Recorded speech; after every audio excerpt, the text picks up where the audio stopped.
오늘은요, 우리가 두렵고 떨리는 날이 이르기 전 신자의 의무에 대해서 우리 한번 생각해 보도록 하겠습니다. 오늘 우리가 말씀을 듣는 이 시간은요, 우리 육신을 살리는 시간이 아니라 우리 영을 점검하고 깨우는 시간입니다. 우리가 한 주간 살아가면서요, 어떻게 보면 세상 걱정과 근심에 빠져 있을 때가 있어요.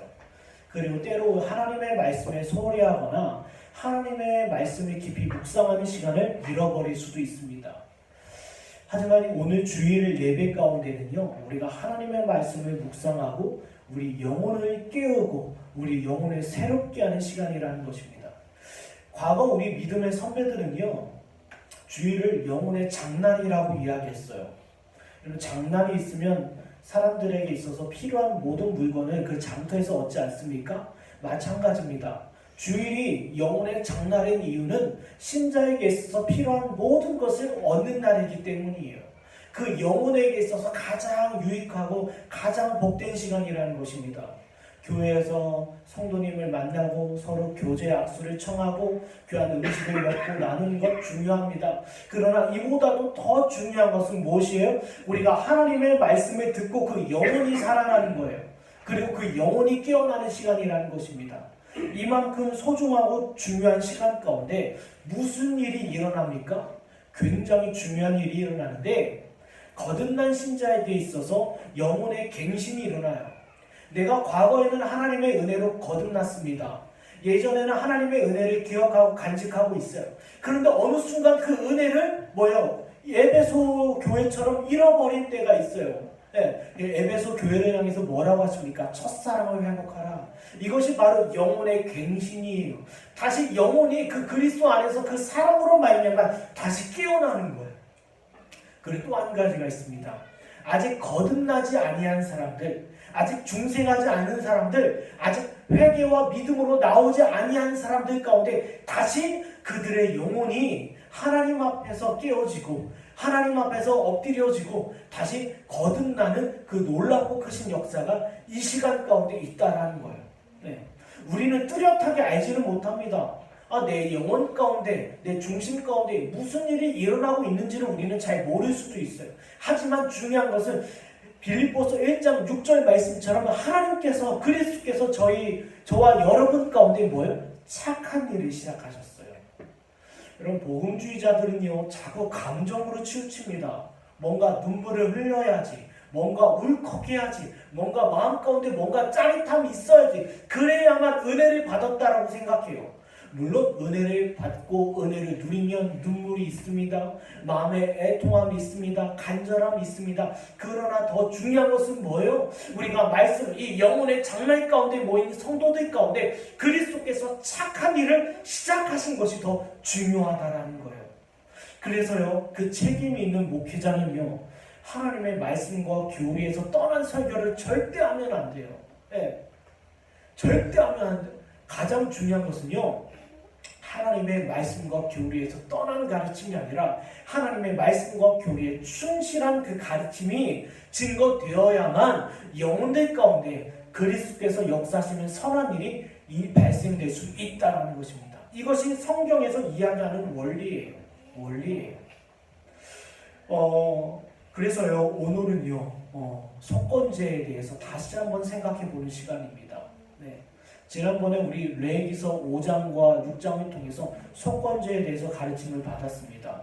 속건제는요, 크게 세 가지입니다. 첫 번째는 여호와의 성물을 탐하였을 때, 그리고 여호와의 말씀을 탐하였을 때, 이웃의 소유를 탐하였을 때 하나님 앞에 드리는 것이 바로 속건제였어요.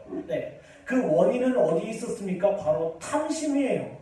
하나님의 것이든 사람의 것이든 그 마음 가운데 탐심이 일어났을 때 하나님께 드리는 제사가 바로 속건제였습니다. 아담과 하와도 그러한 죄를 범했어요. 뱀의 유혹으로 말미암아 그 심령 가운데 탐심이 일어났어요. 탐심이 일어나서 하나님의 것을 탐하였어요. 선악을 알게 하는 나무의 실과는 누구의 것이었습니까? 하나님의 것이었어요. 그러나 그 하나님의 것에 대한 탐심이 일어났다는 거예요. 그리고 두 번째는 무엇입니까? 계명이에요. 하나님의 말씀을 어기는 거예요. 네, 이것이 인간의 죄의 시작이었습니다. 그 탐심으로 말미암아 오염된 상태에서 모든 관계가 끊어버렸어요. 여러분, 탐심이라는 건요, 전적으로 나만 위한 거예요. 자신만을 위한 거예요.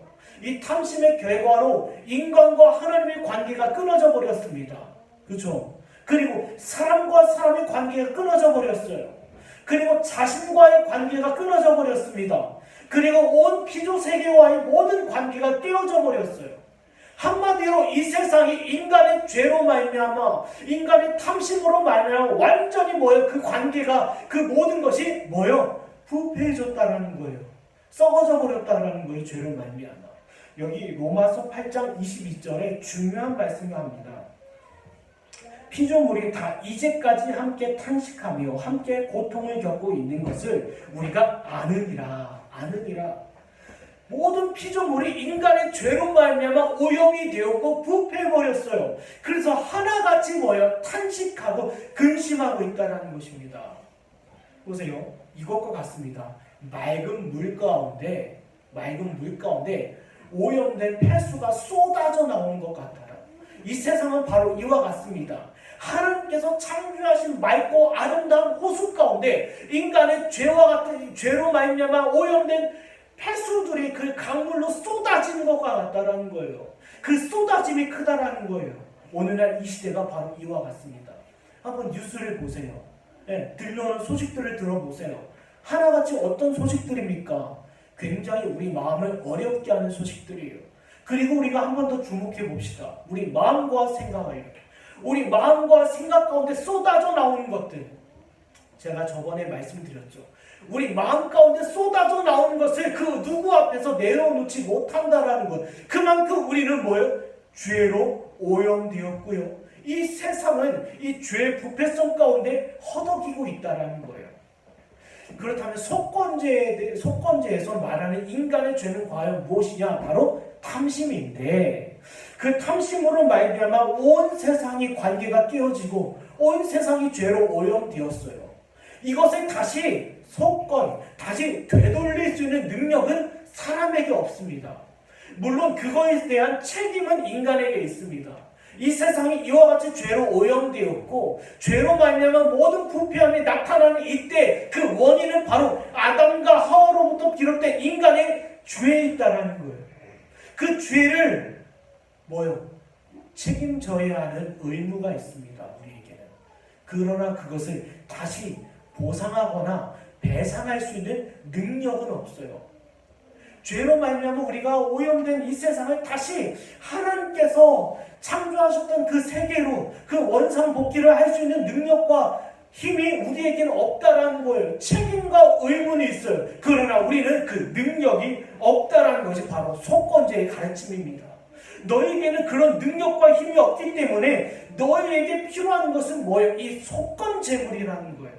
이 속건제물.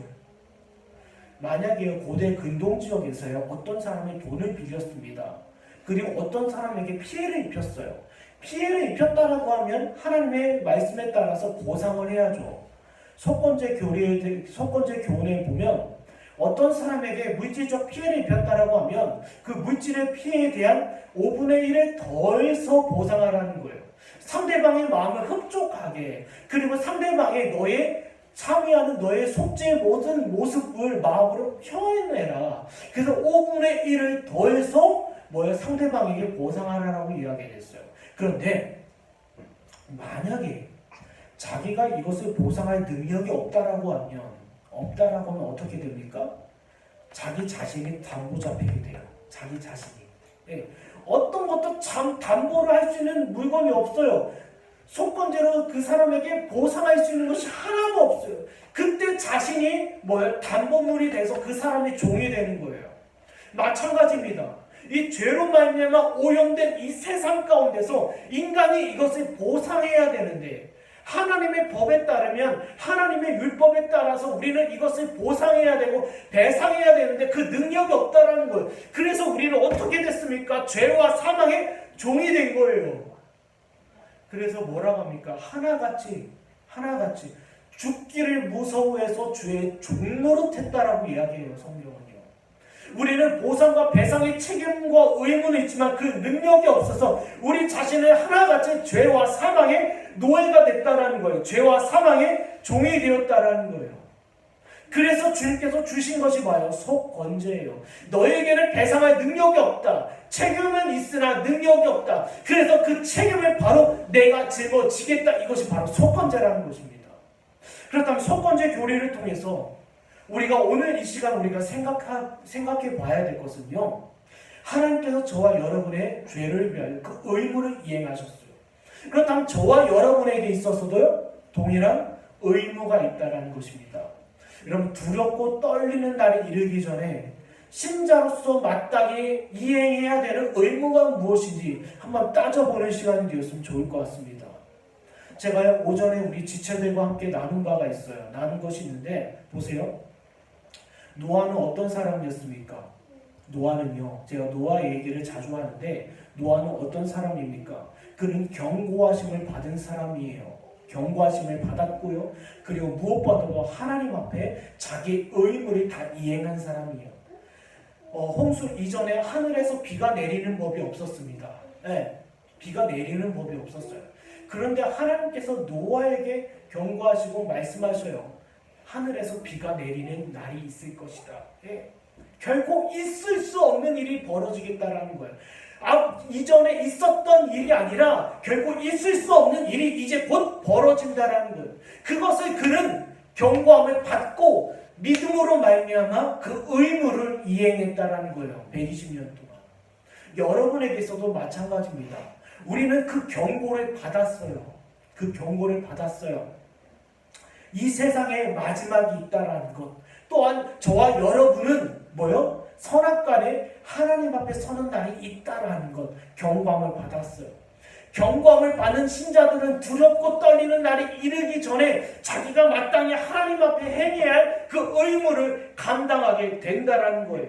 그것이 번제이든 그것이 소제이든 그것이 화목제이든 속죄제이든 오늘 본문의 속건제처럼 우리는 마땅히 그 의무를 이행해야 된다라는 거예요. 그날에 이르기 전에 우리는요 이 땅에 살아가면서 너무 익숙합니다. 심판하시는 하나님, 진노하시는 하나님, 우리와 우리 생각과 거리가 멀어요. 하박국서 3장에 보면 무슨 내용이 나와 있습니까? 하나님께서 그 입술에서 역병과 그리고 불같은 진노를 나타내십니다. 불을 쏟아 보내시겠다라고 말씀하셔요. 사람들은 이렇게 생각합니다. 우리는 하나님의 백성입니다. 우리는 이스라엘 백성입니다. 우리에겐 율법이 있습니다. 우리는 아브라함의 자손입니다. 하나님께서 이와 같이 진노를 바라시는 것은 우리에게 해당되는 것이 아니라 바벨론과 아수르와 모압과 아몬과 같은 할례받지 못한 자들을 향한 하나님의 심판과 진노입니다. 그러니 우리는 안전합니다. 그러나 하박국 선지자의 외침은 그것이 아니었어요. 너희에게도 동일한 그 심판이 임한다라는 거예요. 그러니 하루빨리 어떻게 해요? 돌이켜라라는 거예요. 하루빨리 돌이켜라. 하루빨리 신자로서 하나님의 백성으로서 하나님 앞에서 마땅히 감당해야 될 것을 감당해라. 단지 살았으나 죽은 자가 아니라 이름뿐인 하나님의 백성이 아니라 참으로 살아있는 자로서 하나님 앞에서 그 의무를 이행해라. 그날이 다가온다. 이것이 하박국의 교훈입니다. 그렇다면 우리가 속건제를 통하여 두렵고 떨리는 날이 이르기 전에 신자들이 마땅히 감당해야 되는 그 의무들에 대해서 생각해 보도록 하겠습니다. 우리 본문입니다. 1절에서 5절까지의 말씀인데요. 여러분이 우리 꼭 한 목소리로 읽도록 하겠습니다. 1절에서 5절입니다. 읽겠습니다. 시작!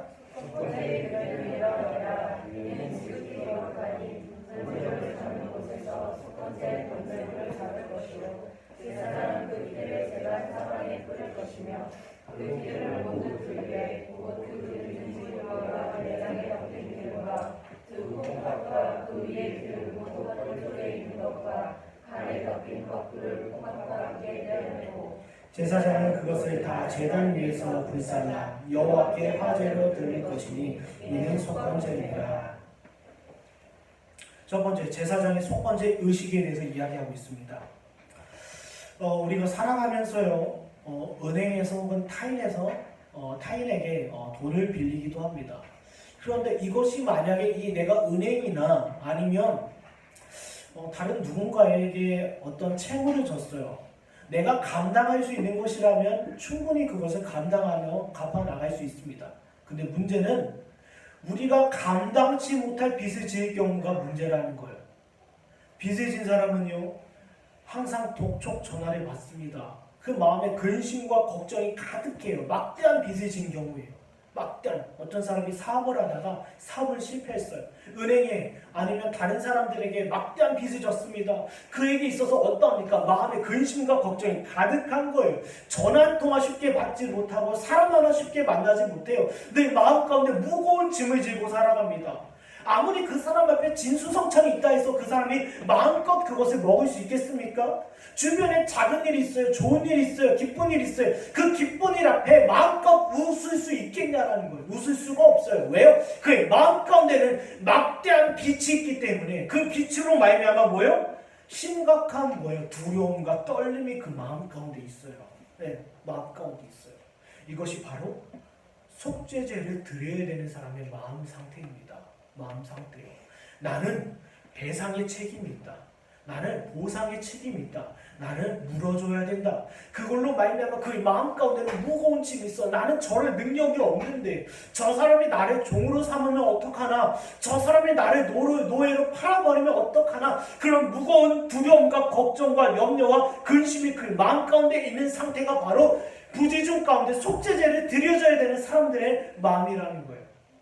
여기 우리 레위기서 5장 한번 보면요, 만일 누구든지 여호와의 계명 중 하나를 부지 중에 범하여도 허물이라 벌을 당할 것이니 그는 내가 지정한 가치대로 양떼 중 흠없는 수량을 속건제물로 제사장에게로 가져갈 것이요 제사장은 그가 부지 중에 범죄한 허물을 위하여 속죄한즉 그가 사함을 받으리라.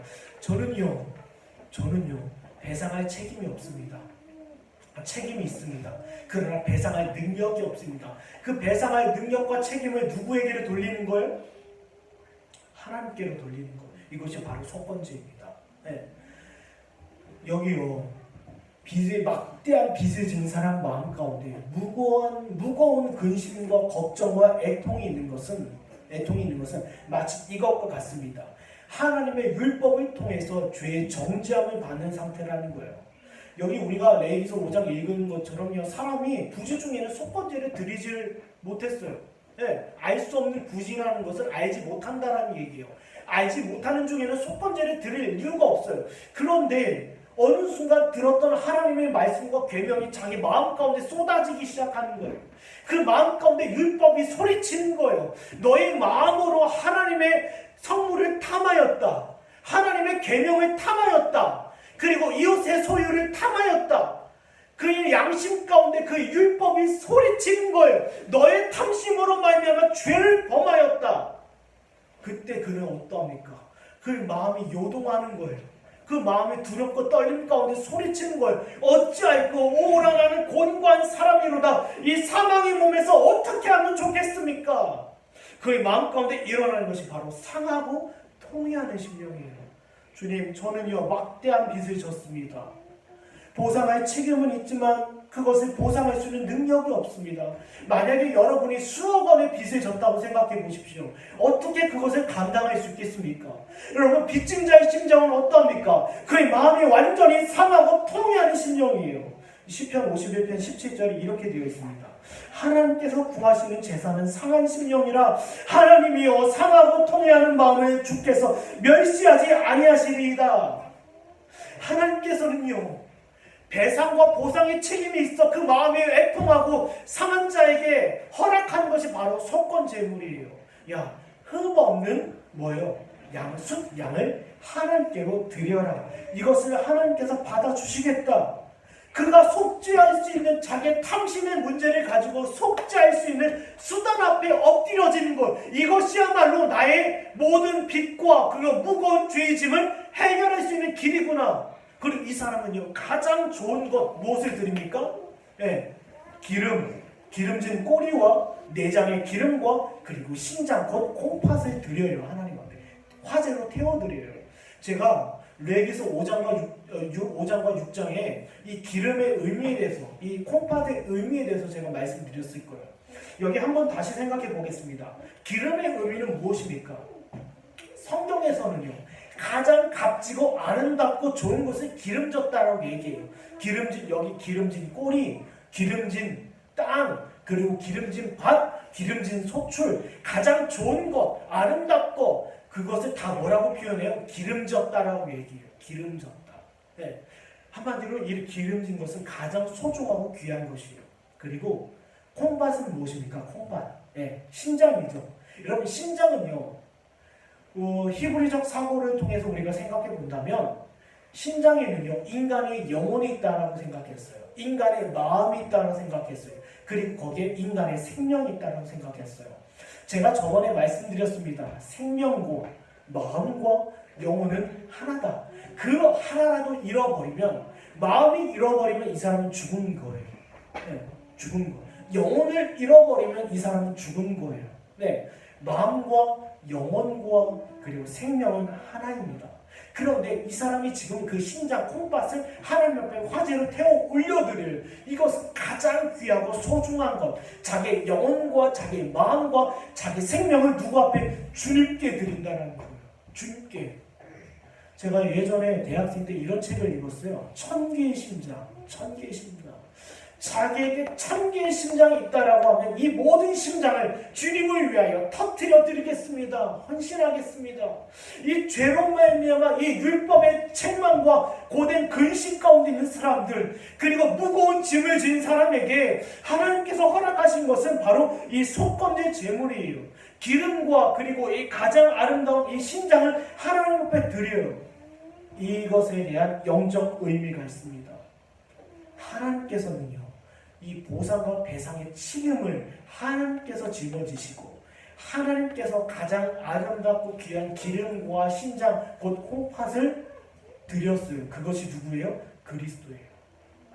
하나님께서 그 보상과 배상의 책임을 하나님께서 짊어지시고 가장 아름답고 귀한 것을 태워 올려드렸는데, 그분이 바로 누구라는 거예요? 예수 그리스도라는 거예요. 우리는 이렇게 생각합니다. 하나님이시니까 그 아들을 충분히 우리를 위하여 내어드릴 수 있겠었겠지라고 생각해요.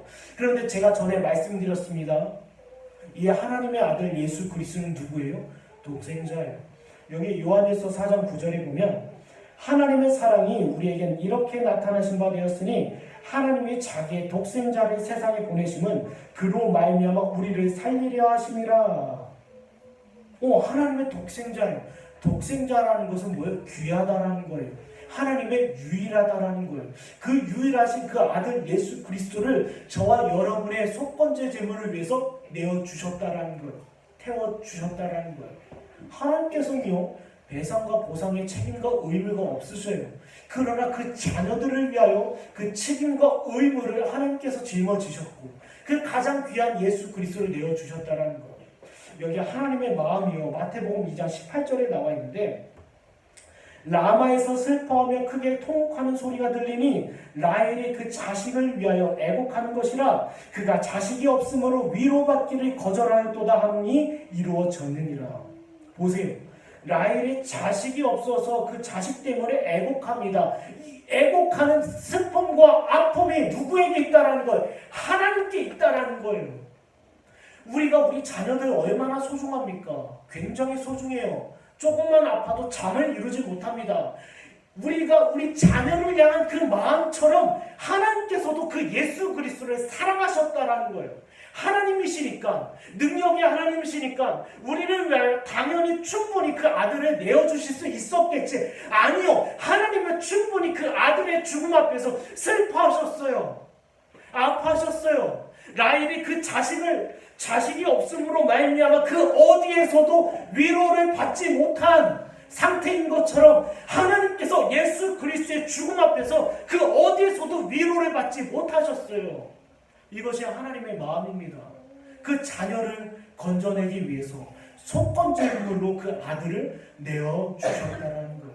내어주셨다는 거예요. 하나님께서는요, 예수 그리스도로 말미암아 그 택한 자녀들이 구원받는 걸 통해서 위로받으셨다는 거예요. 두 번째입니다. 두 번째요. 우리 6절 말씀입니다. 6절 말씀인데요. 우리 한 목소리로 읽도록 하겠습니다. 6절입니다. 시작. 세상에 나가는 모든 것을 먹되 거룩한 곳에서 먹을지니라. 그것은 지극히 거룩하니라. 여기 두 번째는요. 속건제물에 있어서 제사장의 양식이 나옵니다. 제사장의 양식인데요. 여러분 먹는 것은 참으로 즐거운 일입니다. 네, 오늘은 우리가 TV를 어느 채널을 봐도 다 하나같이 먹방 이야기예요. 먹방. 다 먹는 방송입니다. 재료를 무엇을 써야 되고 조리법은 무엇이고 하나같이 다 먹는 것에 대한민국이 푹 빠져 있어요. 제가 심지어는요. 제가 얼마 전에 기독교 방송을 들었는데요. 운전하다가 심지어 기독교 방송에서도 먹는 얘기하고 있어요. 먹는 얘기. 한마디로 온 나라가 완전 먹방에 빠져 있습니다. 먹는 것에 빠져 있어요. 그런데 먹는 것은요, 중요한 문제입니다. 왜요? 우리에게 양식이 없다는 것은요, 그 생명을 잃어버린다는 거예요. 양식과 생명은 하나입니다. 예수님께서도 그것을 아셨어요. 아셔서 광야 가운데 있는 이스라엘을 위해서 만나와 메추라기를 주셨어요. 그리고 예수님을 따르는 자들이 굶주렸다는 사실을 알고 오병이어의 역사를 일으켜 주셨어요. 그리고 무엇보다도요. 예수님께서 부활하시고 나서 갈릴리 바다 가운데 있는 예수님의 제자들을 다시 찾아오셨어요. 다시 찾아오셔서 주님께서 하신 일이 무엇입니까? 책망하셨어요? 너 왜 나 배신했어? 너 왜 나 배반했어? 왜 도망갔어? 아니에요. 먹을 것을 차려주시는 거예요. 고기와 떡을 구워주시는 거예요. 야 와서 먹어라. 이만큼 뭐예요? 주님 앞에서 먹는 문제에 대해서 중요한 문제를 여겨주셨다는 거예요. 먹는 것은 중요합니다. 그리고 사람은 먹어야 돼요. 근데 중요한 것은 우리가 먹고 있는 이 양식이 우리에게서 영원한 생명을 보장하지 않는다는 거예요. 우리가 오늘도 아침을 먹었습니다. 맛있는 음식을 먹어요. 그러나 그 음식이 영원합니까? 이 세상의 땅의 소산으로 얻는 이 양식을 통해서 우리가 영원한 생명을 얻었다 자랑하는 사람이 있습니까? 없다라는 거예요. 그런데 이 세상은 계속 유혹을 합니다. 야, 이 세상의 양식이 너에게 영원함을 줄 거야. 이 땅의 소출이 너에게 모든 것을 줄 거야. 그러다 보니까 사람들은 그 유혹에 빠져서 돈 할 수가 있으면 내가 여기서 이 땅에서 배불러야지, 나의 명예를 얻어야지, 이 땅에서 누릴 수 있는 건 모든 것을 누리려고 해요. 이 땅에 있는 소산을 통해서 자기의 영원한 생명을 얻으려고 합니다. 그 대표적인 인물들이 가룟 유다였어요. 그리고 마술사 시몬이었습니다. 그리고 아나니아와 삽비라였어요. 이들은 하나같이 문제가 뭐예요? 재물의 문제였어요. 가룟 유다는 돈꽤 맡은 자로 늘 그 돈을 생각했던 사람이고, 마술사 시몬은 돈으로 성령의 역사를 살려 했던 사람이고, 아나니아와 삽비라는 하나님께서 드려준 재물의 절반을 자기의 것으로 착복한 사람이에요. 숨겨버린 사람이에요. 이 사람들은 어떤 사람들입니까? 땅의 소산을 가지고 땅의 양식을 가지고 영원한 생명을 찾으려고 했던 사람들이에요. 보세요. 그런데 여러분 한번 기억해 보세요. 먹을 것이 없어서, 마실 것이 없어서 이 시대 가운데 이와 같은 기근의 때를 맞이했습니까? 먹을 것이 없어서요? 마실 물이 없어서요? 이 시대 가운데 기근이 찾아왔습니까? 아니라는 거예요. 여러분, 애굽의 떡가마와 고깃가마는 결코 출애굽한 이스라엘을 위해서 영원한 생명을 주지 못했어요. 여러분, 이스라엘은 출애굽을 했습니다. 계속 그들이 생각하는 것이 애굽에서 떡가마와 고깃가마를 생각하는 거예요. 참 좋았다 그 시절이. 그러나 애굽에서 있었더라고 하면, 그 고기와 떡으로 양식을 삼았다라고 하면 그들에게는 영원한 생명이 없어요. 오늘날 우리에게 기근의 때를 맞이했습니다. 보세요.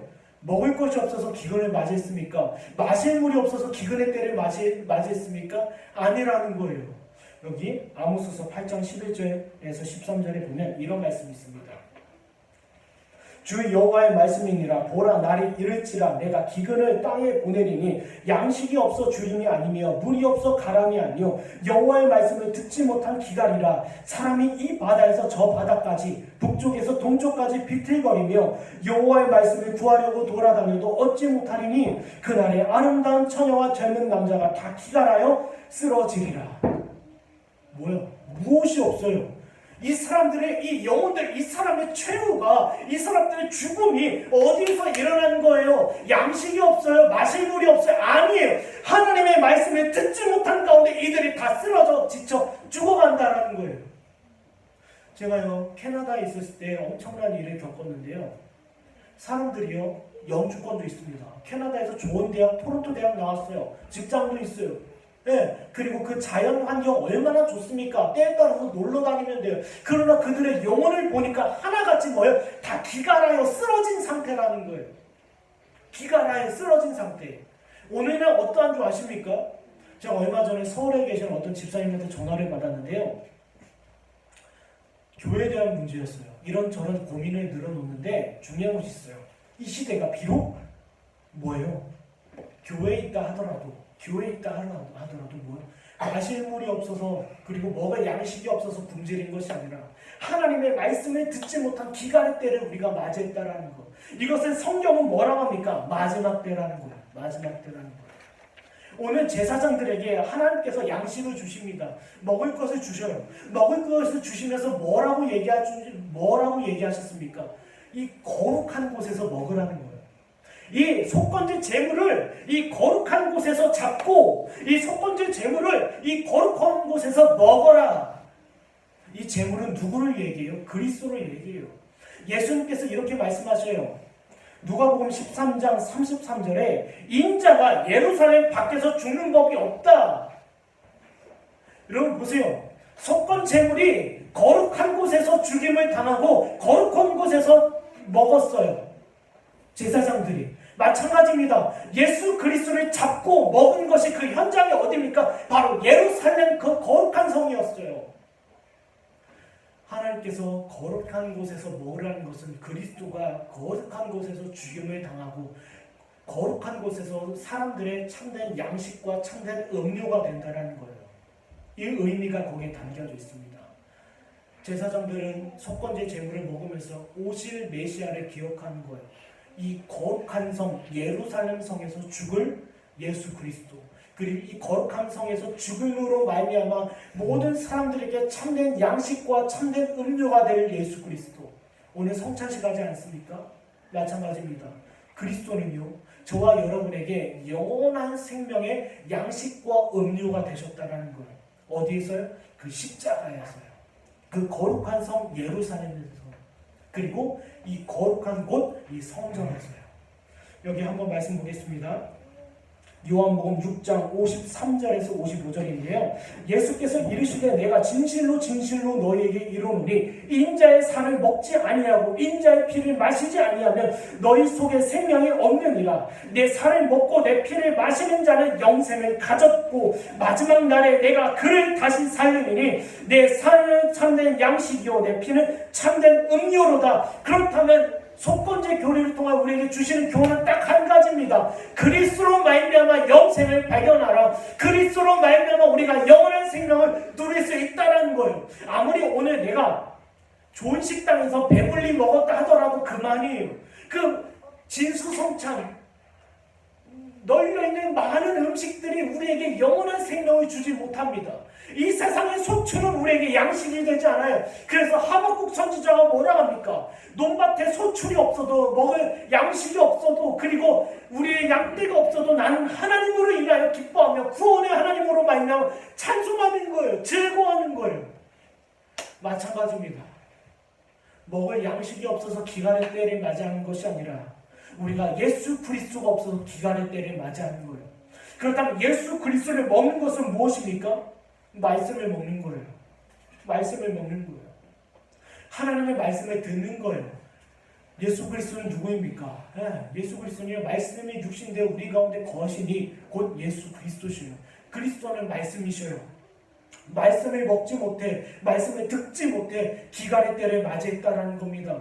우리가 한번 우리 영혼을 좀 살펴봤으면 좋겠어요. 내가 하나님의 말씀을 통해서 영원한 양식 삼아 살고 있는가? 내 영이 살고 있는가? 내 영혼이 깨어나고 있는가? 고린도후서 13장 5절에 이런 말씀을 합니다.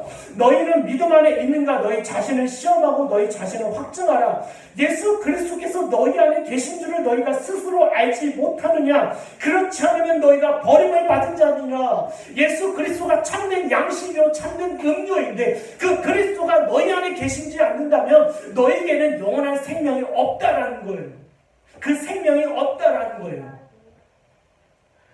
여러분, 많은 사람들이 살았다 이름을 가졌으나 죽은 자예요.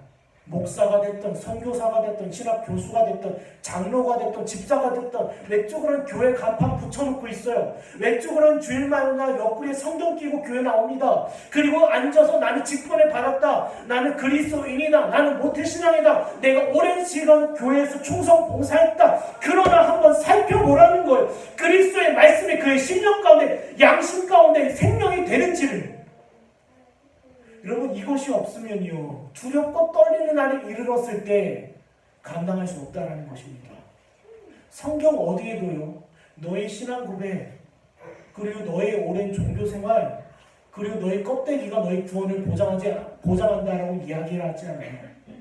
교회 간판 걸면 뭐합니까? 그 안에 생명의 양식 말씀이 없는데 그 영혼들이 말라 비틀어지고 죽어가고 있는데 그 어디에서 사슴이 시냇물을 찾아 갈급함 같은 그 영혼들을 놓고 무엇이 중요하냐는 거예요. 무엇이 중요하냐는 거예요. 보세요. 우리의 영이 살 수 있는 유일한 길은 이 세상의 양식이 아니라 오직 예수 그리스도시고요. 그리고 그리스도로 말미암아 비롯되는 하나님의 참된 말씀이라는 것입니다. 마지막 세 번째입니다. 우리 마지막 세 번째요. 우리 7절에서요 10절까지 한번 읽겠습니다. 7절에서 10절까지입니다. 한 목소리 읽겠습니다. 시작.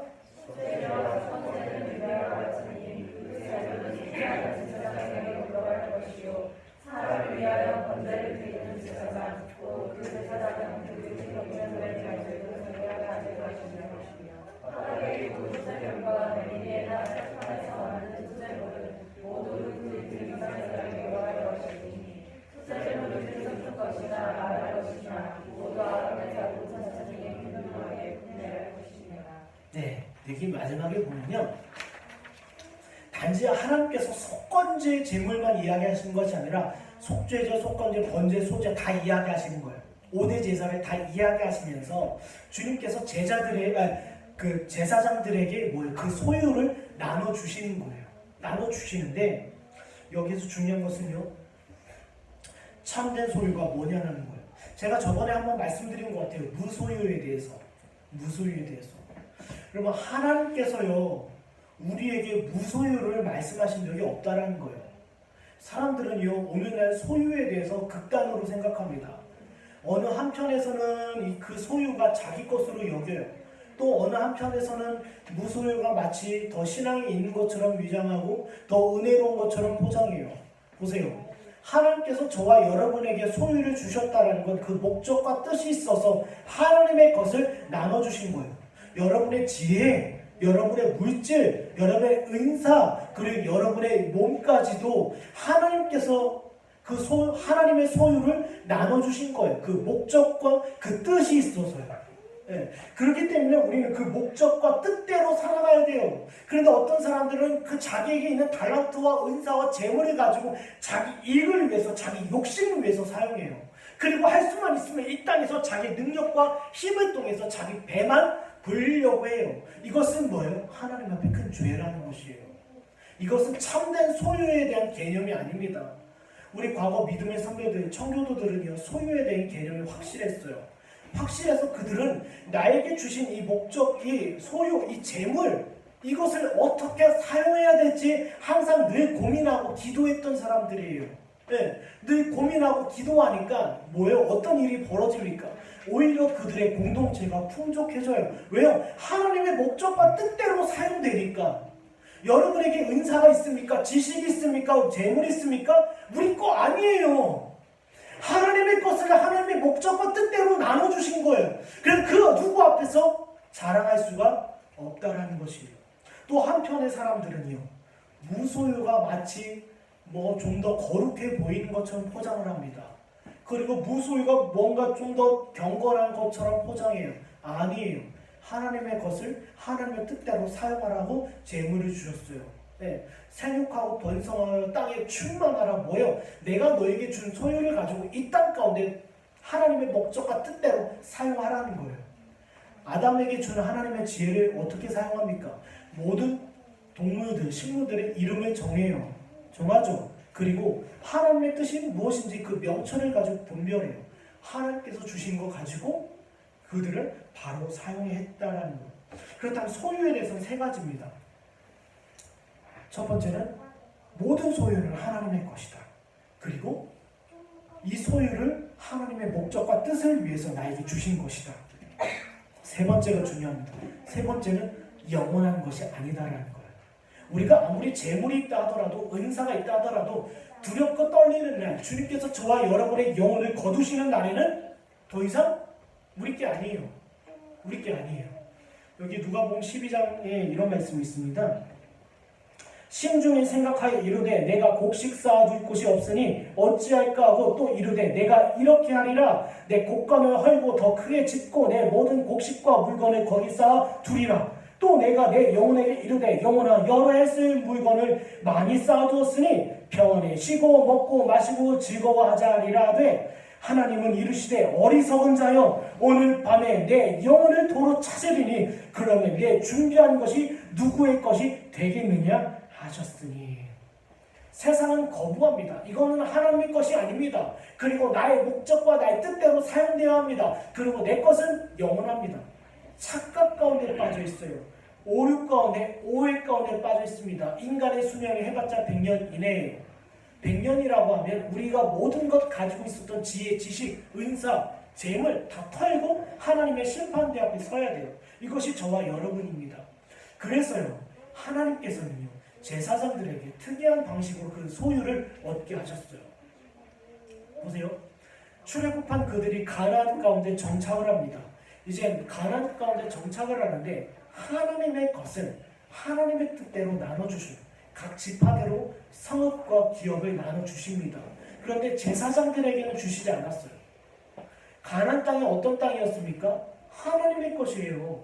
근데 하나님의 것인데 이 가나안의 족속들이 정욕과 육신의 방법으로 나눠 가지고 서로 뺏고 다투고 엉망으로 사용했다라는 거예요. 하나님의 것인데 이거는 우리의 것입니다. 우리의 목적과 뜻대로 사용할 것입니다. 그리고 이것은 우리의 영원한 기업입니다. 라고 살아갔다라는 거예요. 그래야 하나님께서 그걸 그 백성을 통해서 다시 탈환하시는 거예요. 다시 되찾으시는 거예요. 되찾으셔서 하나님의 뜻대로 그 백성들에게 나눠주시는데 그 누구도 불평하지 않아요. 왜요? 하나님의 은혜대로 하나님의 것을 나눠주시기 때문에. 그러나 제사장들에게는요, 어떻게 하셨습니까? 너희는 따로 소유를 얻지 말고 백성들 가운데 흩어져 살면서 그들로부터 너희 양식과 소유를 얻으라라고 하셔요. 얻으라. 왜요? 왜요? 그들 가운데 살아가면서 그들의 예배를 담당하고 그들의 경건과 그리고 그들의 영적 상태를 돌보라. 이것이 하나님의 계획이었어요. 하나님의 그런 계획이 있었기 때문에 그들은 하나님의 법대로 그들을 통하여 양식을 얻는 거예요. 제사장들은.